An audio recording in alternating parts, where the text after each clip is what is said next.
আব্বা মাথা চুল তো বড় হয়ে গেছে, টেকা দাও কেটে আসি।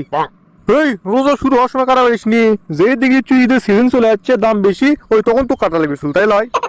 আরে না আব্বা, টাকা বেশি লিবি কে? সারা বছর যা লাই এখনো তাই লিবি, আমি কি সেটাই সেলুনে যাবো নাকি? বাপরে, তো তুই কোন সেলুনে যাবো যে টাকা বেশি লিবে লয়? বউ ব্যবসায়ী, কাপড় ব্লগার, লেয়ারের হেয়ার কাট সেলুন। বউ ব্যবসায়ী সেলুন মানে আর লেয়ারের কাট ছিল আবার কি রে? আরে ওটা কাটিং এর নাম, তুমি যদি ওটা পছন্দ না করো তাহলে ভাইরাল একটা কাটিং আছে ছাপড়ি, ওটা দিয়ে আসমনি। সেটা আবার ক্যাঙ্কা কাটিং রে?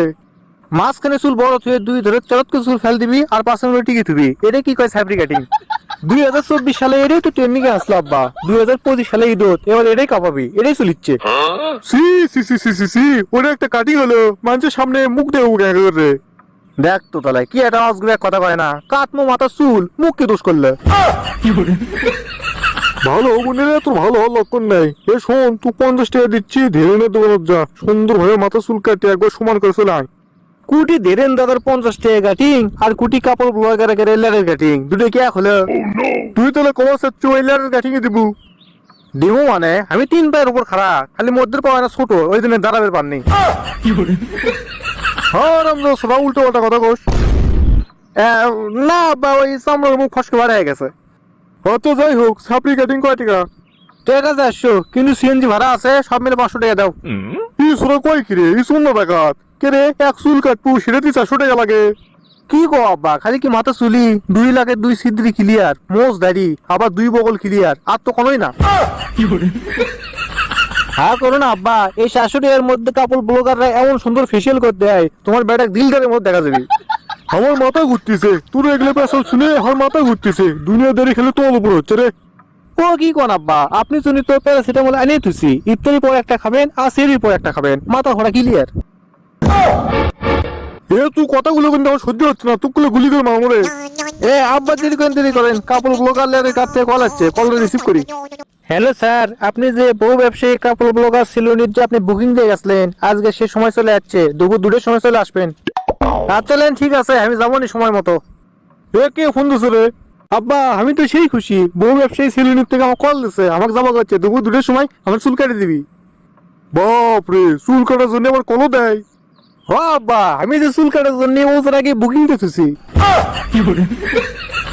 তুই তাহলে আমার কাছ থেকে আছে বাচ্চুকে, টাকা তো দিয়ে দিছু। এই রে, বুকিং এর কথা কয়ে তো ধরা খেয়ে কেন, এখন উপায় কিছু তো একটা করাই লাগবে, তাছাড়া তো আব্বা টাকা দেবেন লাই। আরে আব্বা, বুকিং করতে টাকা লাগে না বেশি, 15-20 টাকা হলেই হয়, অনলাইনে করে দিয়েছে, বোঝো না? তুমি এখন 500 টাকা দাও, চুলের কাটিং আর মুখের ফেস দেখে তুমি হয় খালি নাম করবা, খালি টাকা খালি একবার দিয়ে দাও, আমি খালি চুল কাটে চলে আসি। বউ ব্যবসায়ী কাপড় ব্লগার সেলুনে যেহেতু চুল কাটপারি যাচ্ছ, আমার থেকে একটা শায়রি শুনিয়ে যা। আব্বা তুমি আবার শায়রিও পারাও? তোর বাপ পারে না এমন কোনো জিনিস নেই। বউ ব্যবসায়ী কাপড় ব্লগারে নাই কোনো হায়া, নাই কোনো শরম। বউ ব্যবসায়ী কাপড় ব্লগারে নাই কোনো হায়া, নাই কোনো শরম, তাই তোর টিকটকে ওখানে ভিডিও আসলে লাগে আমার গরম। আব্বা টাকা তো আমি যাই। আরে মাসুম ভাই, ভালো আছেন? হ্যাঁ ভালো আছি, চুল কাটবেন নাকি? হ্যাঁ, চুল কাটার জন্যই তো আসনো। তা মাসুম ভাই, আমাকে রে শাইলা ভাবি কুটি? শাইলা তো নাই, আর বাবির বাইর দিয়ে বাড়াচ্ছি, এখন তো সেলুনের মালিক আমি, সেলুন আমি দেখি, তুমি কি চুল কাটতে আমাকে কও, আমি কেটে দিচ্ছি। চুল তো আমি মাথার থেকে পাও বন্ধ কাটবো, আপাতত আপনি সাপি কাটিং এ দেন।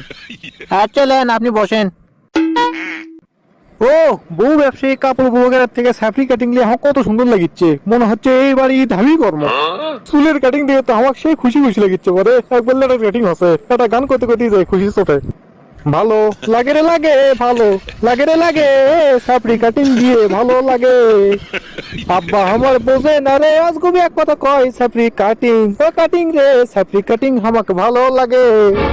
তো দর্শক বন্ধুরা, আজকের ভিডিওটি আপনাদের থেকে কেমন লেগেছে তা অবশ্যই কমেন্ট বক্সে কমেন্ট করে জানাবেন, আর কে কোন জেলা থেকে দেখছেন তা অবশ্যই লিখতে ভুলবেন না। তো ধন্যবাদ সবাইকে, ভালো থাকবেন, সুস্থ